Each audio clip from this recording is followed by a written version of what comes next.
Sabe aquele perigo que está escondido bem na nossa frente? Em parques, em trilhas, às vezes até pertinho de casa.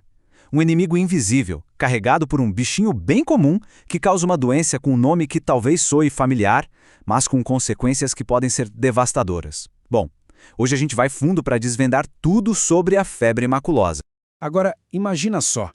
E se esse perigo pudesse ser fatal numa proporção assustadora? Essa pergunta que abre nossa análise é para deixar todo mundo em alerta. Será que uma doença pode mesmo ter uma taxa de letalidade tão alta? Infelizmente, a resposta é sim. Olha esse número, 80%. E isso sem tratamento. Esse dado não é para causar pânico de jeito nenhum, mas sim para gerar consciência. É um número que mostra a importância de prestar muita atenção em cada detalhe que a gente vai ver a partir de agora.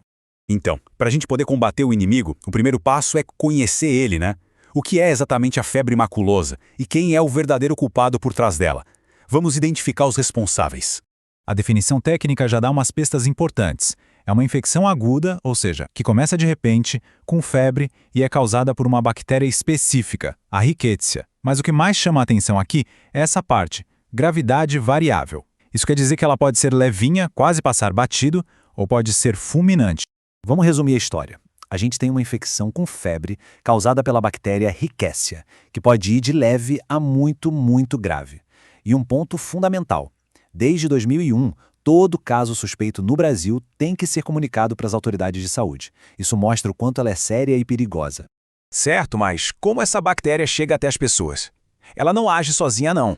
Existe todo um ciclo na natureza com vários personagens. Vamos entender agora como essa transmissão acontece, quem são os vetores e os hospedeiros.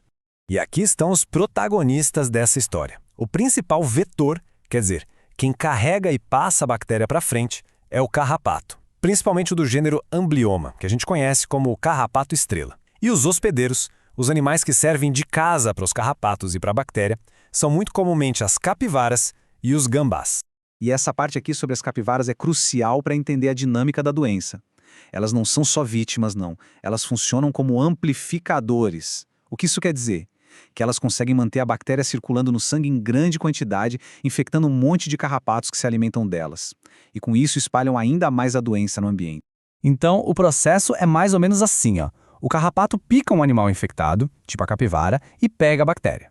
O mais impressionante é que essa bactéria fica com ele a vida toda e ele ainda consegue passar para os ovos e para as outras fases do seu desenvolvimento. Aí, quando esse carrapato já infectado pica um ser humano, a transmissão acontece. Beleza, a gente já entendeu como a doença se espalha. Mas a pergunta que fica é, como saber se uma pessoa foi infectada? Reconhecer os sinais é o passo mais importante para conseguir um tratamento rápido e que funcione. Vamos ver como esse ataque se manifesta no corpo. A evolução dos sintomas é bem característico. Depois da picada, tem um período silencioso, que pode durar de 2 a 14 dias. De repente, os sintomas aparecem com tudo: febre alta, uma dor de cabeça muito forte e dores no corpo inteiro. Entre o segundo e o sexto dia, podem surgir as famosas manchas vermelhas na pele. E sem tratamento, o quadro pode evoluir para complicações bem graves. E aqui está uma das maiores pegadinhas. As manchas, que são o sinal mais conhecido da doença, podem simplesmente não aparecer. E a falta delas pode confundir o diagnóstico, atrasar o tratamento e, claro, aumentar muito o risco de morte. Por isso é tão importante pensar na febre maculosa mesmo sem as manchas, principalmente se a pessoa esteve em uma área de risco. E o que acontece quando o caso se agrava? Olha, o cenário é bem preocupante. A gente está falando de inchaço, problemas nos rins, nos pulmões, complicações neurológicas, pode chegar a ter hemorragias e até necrose dos dedos das mãos e dos pés. Esse quadro mostra por que o tratamento precisa começar o mais rápido possível.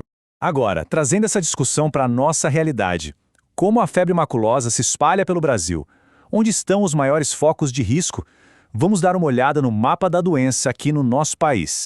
Essa doença não é novidade por aqui não. Os primeiros relatos são lá da década de 20, em São Paulo e no Rio de Janeiro, muito ligados à expansão das cidades. Em 2001, ela se tornou de notificação obrigatória, o que foi um passo muito importante para o controle. E em 2011, foi criada uma rede para investigar os casos de uma forma mais aprofundada.